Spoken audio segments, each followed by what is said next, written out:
Imagine waking up one day unable to move, speak, or even hug your loved ones, then reclaiming those abilities through the power of thought alone. That's the reality Neuralink is creating, and today we're diving into the stories that prove it.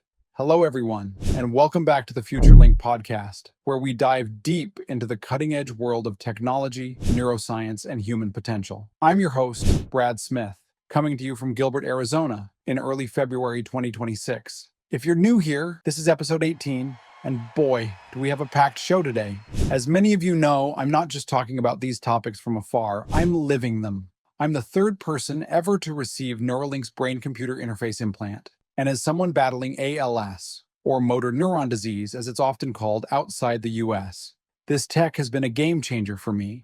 It lets me control devices with my thoughts, navigate the world in ways I thought I'd lost forever, and yes, even host this podcast by thinking my words into existence. Today, we're zeroing in on the latest from Neuralink, marking the 2-year anniversary of their groundbreaking telepathy product. We'll unpack their official update, released in late January 2026, share inspiring stories from fellow Neuralnauts like myself, dive into the voice trial that's restoring speech to those who've lost it, and touch on some exciting news buzzing around the company. I'll also get personal about my own journey and why I'm itching for a second implant. Stick around. This is going to be a detailed ride full of hope, innovation, and a dash of futurism. Let's link up. First off, let's set the stage with Neuralink's big 2-year update on telepathy, released on their site. For those unfamiliar, telepathy is Neuralink's flagship brain-computer interface, or BCI. It's designed to help people with paralysis like me control computers, phones, and even robotic limbs purely through thought. The implant detects neural activity from the brain regions that handle hand and arm movements,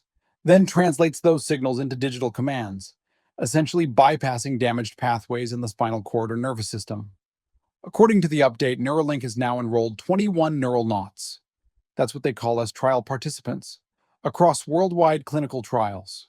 That's right, 21 of us pioneers, including at least 8 with ALS like myself. This is a massive leap from just 3 participants back in 2024. They've ramped up to implanting multiple people per month in 2025, and the momentum is only building. No serious device-related adverse events so far, which is huge for safety and regulatory progress. The journey started with Noland, the very first recipient in 2024, who had a spinal cord injury a decade ago. His story is nothing short of inspirational. Before the implant, he felt dependent and purposeless.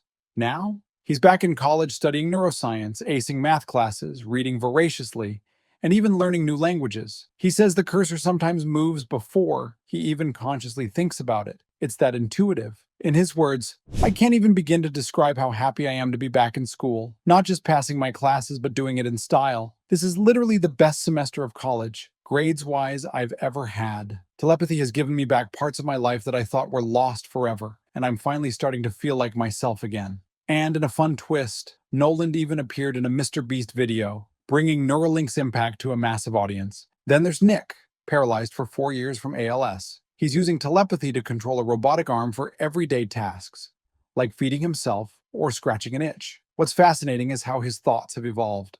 From clunky directional commands like forward, up, down, to natural intentions such as "I'm holding a cup" and gesturing. He describes it as feeling like giving a speech at a wedding. Incredible stuff. And get this. In his first week, he hit over 10 bits per second, BPS, in information transfer rate, surpassing what able-bodied folks achieve with a mouse. You can test that yourself on Neuralink's WebGrid site. Sebastian, a 23-year-old medical student with a 2-year-old spinal cord injury, is another standout. Pre-implant, he relied on voice commands, but now he's logging up to 17 hours a day with telepathy. He's annotating research papers, completing assignments, and multitasking during lectures, all with thought-controlled cursors. It's allowing him to pursue his dream career without missing a beat. Audrey, the first female Neuralnaut with a 20-year spinal cord injury, has turned her implant into a tool for creativity. She's creating abstract art digitally, gaining online followers, and even planning a gallery show. Her quote hits home: "My mind feels a little free, a little less in a box or shoved in a room all the time. It's very freeing, actually."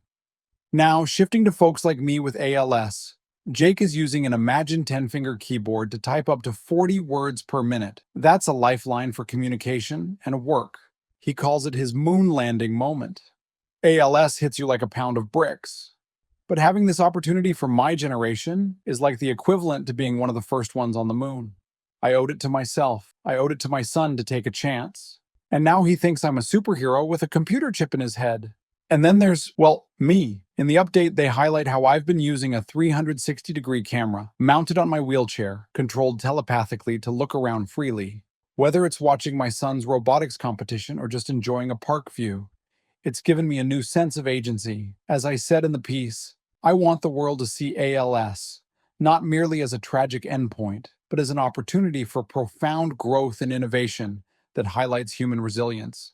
It's humbling to be featured alongside these amazing people. Technically, the implant's advancements are mind-blowing, pun intended. They've discovered that even a single-sided implant can pick up strong signals from both hands, enabling that mental keyboard. Signal quality has improved dramatically after addressing early issues like thread retraction in Noland's case. Now, 18 out of the last 20 participants have high-quality signals. Factors like brain motion, disease progression, skull thickness, and blood vessels all play a role, but Neuralink's adapting in real time during surgeries. Looking ahead, they're planning to bump electrode count from 1,000 to 3,000 for more data volume, explore better thread retention for longevity, and even insert threads through the dura mater, the brain's protective layer, to make the procedure less invasive. Elon Musk has announced that by 2026, Neuralink will shift to high-volume production of these devices and fully automate the surgery, aiming for a LASIK-like outpatient procedure that takes minutes. This could democratize access, moving from trials to widespread use.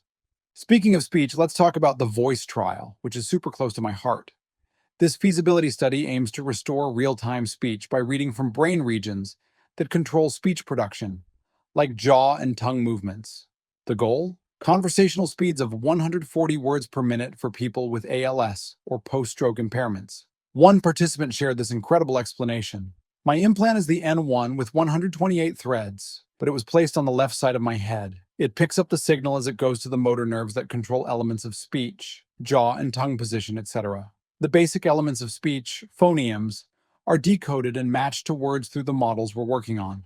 Neuralink used the 11 Labs voice creator to reproduce my voice from a podcast my wife and I did in 2020. We trained the model on a 50-word set, and then they uploaded it all into Telepathy on Thursday. I was able to clearly say, "I love you" to my wife for the first time in nearly 4 years. Plenty of happy tears all around.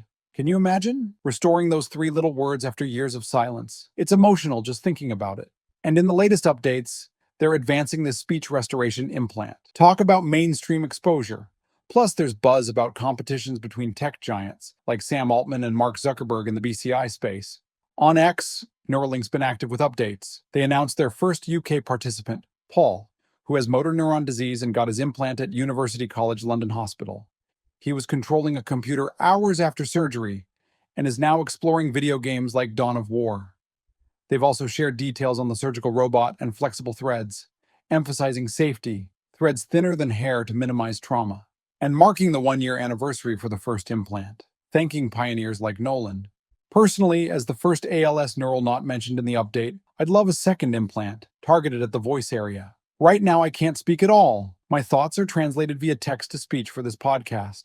A second one could let me say things in real time, in my own voice recreated from old recordings. But hurdles abound. FDA approval for multiple implants isn't there yet, and with one implant, I can't get MRIs anymore due to magnetic interference. Still, I'd happily sign up for a second. The potential to whisper, "I love you," or cheer at my kids' events? Priceless. Wrapping up, Neuralink's pushing boundaries, from high-volume production and automated surgeries to international expansions and speech restoration. If you're affected by quadriplegia, ALS, or similar, check out their patient registry at Neuralink.com. Who knows? You could be the next Neuralnaut. Thanks for tuning into Future Link. If you enjoyed this episode and want to stay connected to the latest in neural tech and my journey, follow me on X at ALS Cyborg.